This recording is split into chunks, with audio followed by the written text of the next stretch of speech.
Professeur, vous êtes accusé de rendre les élèves fous avec vos montagnes de citations et des dissertations très insupportables. Vous leur demandez de donner le pour et le contre sur des sujets aussi philosophiques que l'existence du bonheur dans le poème de Baudelaire. Et après ça, vous les forcez de revenir avec le pour et le contre à l'envers. Vous avez abusé du droit d'enseignement.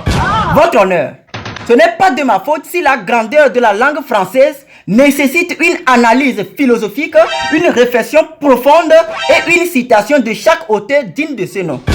Je suis un pur éducateur, un pédagogue d'élite. Et si les élèves se sentent perdus dans l'abîme de ma pédagogie, c'est qu'ils ne sont pas prêts pour la grandeur des auteurs. Objection, votre honneur. Objection rejetée.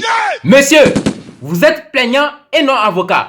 Et donc, vous n'avez pas le droit de dire objection. Maintenant, dites à la cour ce que vous reprochez à ce monsieur.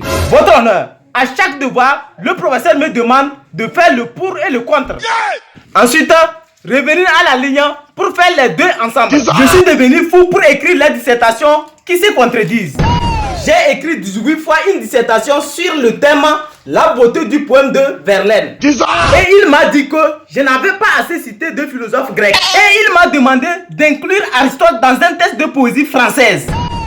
Comment suis-je censé répondre à ça? Le pour et le contre de l'existence d'Aristote dans Verlaine. Votre honneur, je vous en prie, faites quelque chose. Votre honneur, il est clair que le professeur a commis un crime grave contre l'éducation. Un crime de l'esprit où les élèves sont contraints à des travaux sans fin, à des lectures denses et inaccessibles. D'un côté, on les enseigne Voltaire. Et de l'autre, on les condamne à discuter de la pertinence de Sartre dans Les Fleurs du Mal. Objection, votre honneur. Objection rejetée. Maître, taisez-vous et écoutez celui qui parle. C'est celle et non celui. C'est une femme. Silence. Maître, je peux vous déclarer coupable en vertu de l'article 145 alinéa 6 de la loi 1990 de notre code pénal.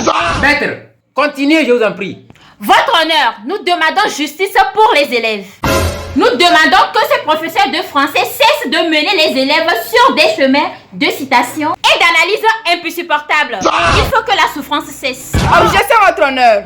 Les critiques de la pédagogie du professeur sont non seulement infondées, mais elles révèlent une méconnaissance totale de la grandeur de la littérature française.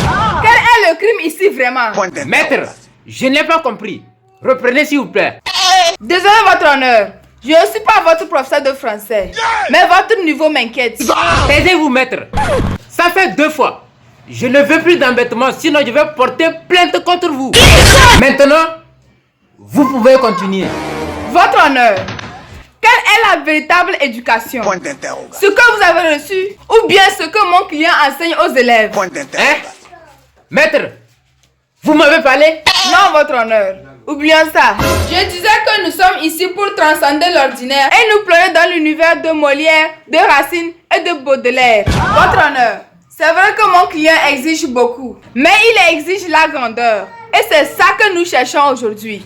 Je n'ai jamais vu un procès aussi littéraire. Cependant, après avoir examiné les épreuves et écouté les arguments, je rends mon verdict. Professeur, vous êtes un pédagogue brillant, mais vous avez mené nos élèves à la folie. J'ai moi-même été victime de vos exigences excessives et je n'ai pas oublié le pour et le contre de la présence d'Homère dans un test sur les romans réalistes. Vous êtes donc coupable, mais en tant qu'ex-professeur de votre institution, je vous libère. Par contre, je déclare votre avocat coupable d'avoir corrigé mon français. Et je la condamne à 3 mois, 2 jours, 2h56 minutes, 26 secondes de prison ferme, sans manger, sans boire, sans uriner et même chier. L'audience est levée.